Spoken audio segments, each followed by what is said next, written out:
ভোরের কুয়াশা, মিঠো পথ আর সারিবদ্ধ খেজুর গাছ।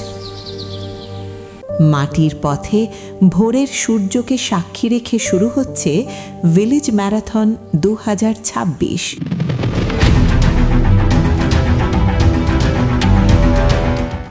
সুস্থ আগামীর পথে এই পদযাত্রায় আপনিও হন আমাদের সঙ্গী। আমরা আসছি, আপনি তৈরি তো? ঢাকুরিয়া থেকে শুরু হয়ে বারপাড়া, বোয়ালিয়া, বলিয়ানপুর হয়ে আমরা থামব কুয়াদা স্কুল মাঠে। প্রতিটি বাঁকে আপনাকে স্বাগত জানাবে বাংলার প্রকৃতি। গ্রামের বিশুদ্ধ বাতাসে প্রাণ ভরে শ্বাস নিতে আর দৌড়ের নেশায় মাততে আজই যোগ দিন আমাদের সাথে। দেখা হচ্ছে মেঠো পথে।